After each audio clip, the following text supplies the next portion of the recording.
Hello there, my fellow viewers. Welcome back to the channel, and thank you for tuning in for another episode of the Anime Podcast Show. Of course, this is not an ordinary episode. We're celebrating a milestone. Usually, it's about a franchise or a history for a decades in anime.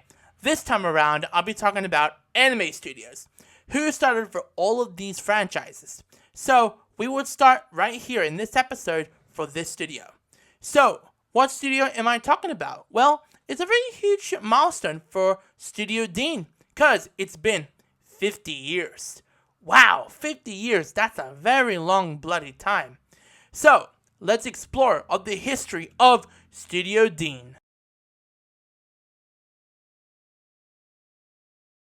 Studio Deen was founded in 1975 by a former employees of another animation studio, Mashi Productions, which had been established by Osamu Tezuka, a legendary figure in manga and anime.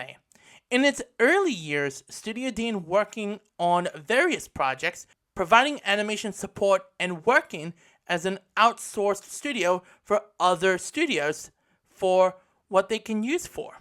It quickly gained a reputation for producing decent quality animation, though it didn't initially have the spotlight of some other major studios like Madhouse and Kyoto Animation.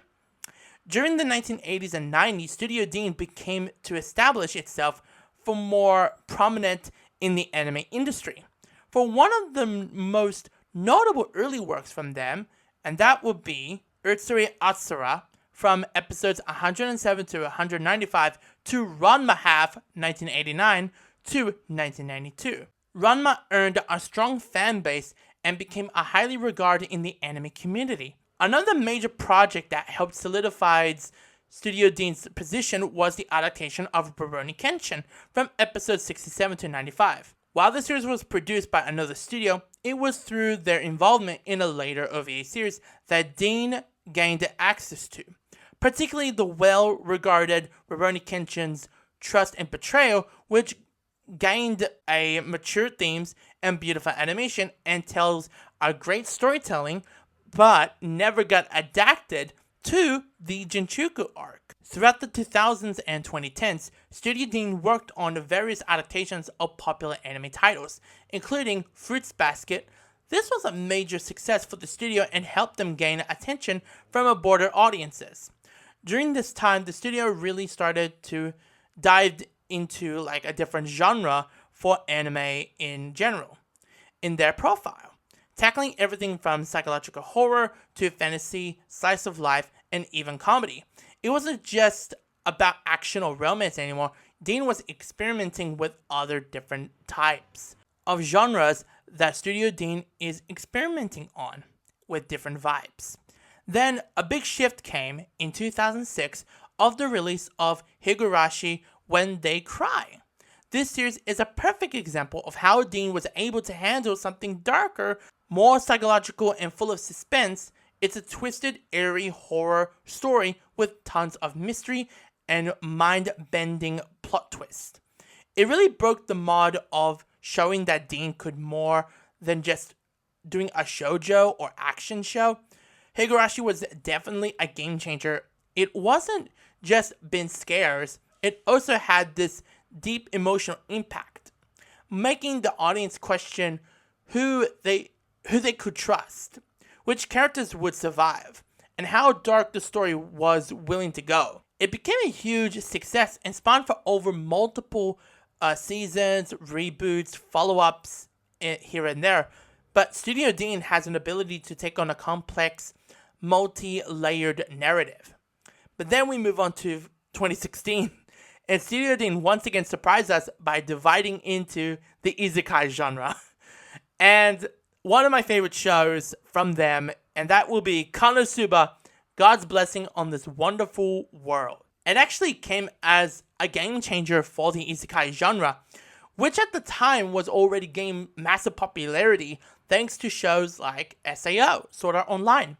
Konosuba was such a breath of fresh air. It took all the usual isekai tropes, like being transported into a fantasy world, meaning quirky characters and fighting monsters, and turn them into pure comedy gold.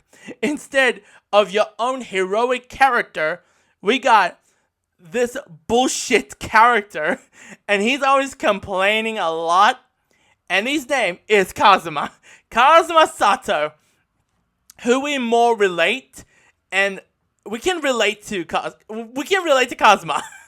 And hilariously, we see a tropes with all of our 3 favorite funny characters in this particular show. and and to be honest, it doesn't fit your own typical fantasy protagonist mold. And then you have Megumin, Darkness, and Aqua, 3 of the most ridiculous and, to be honest, but they are more lovable characters you ever meet. Studio Deen gave passion to this project, and of course it gave fans, like, I don't know, bring what they can bring all the characters from the light novels to the small screen. And then we had a big screen adaptation back in 2019. So of course Studio Deen's animation helped the quality of the charm of the show, and of course became a huge, massive hit. Now, as we celebrate 50 years of Studio Deen, it's clearly just how much they contribute to the anime landscape, from epic tales like Kenshin to hilarious like Konosuba. This studio has been a part of our anime journey for decades. We can't forget their ongoing presence today, creating new shows, new projects, and keeping the fans excited for what's coming next. Studio Deen may not always be a grab to the spotlight, but it's definitely one of the studios that has been quiet in the anime bubble. I mean, like, the studios who has been a part of this industry for, I don't know, like 50 plus years or so, or less than that. But nothing to compare to Toei, Madhouse, Mappa, and all those studios I just mentioned. It's nothing can compare with that studios. But Studio Deen is kind of more, not a solidified studio, but there's some highs and lows from them. Like, I'll give an example, like 7 Deadly Sins, their 3rd season, and it's very crap, and you know why. But, yeah, so that is it for the history of Studio Deen. Cheers to 50 years of the iconic anime creative and passion for the craft of what they worked on for the past 50 years. From Fruits Basket to Konosuba and beyond, we cannot wait what they got installed for us in the next couple of years from now.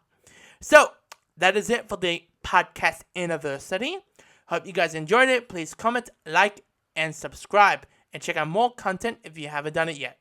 And with the subscribe, if you haven't done it yet, make sure to hit the notification bell and do so. So, take care, stay safe, until next time, peace.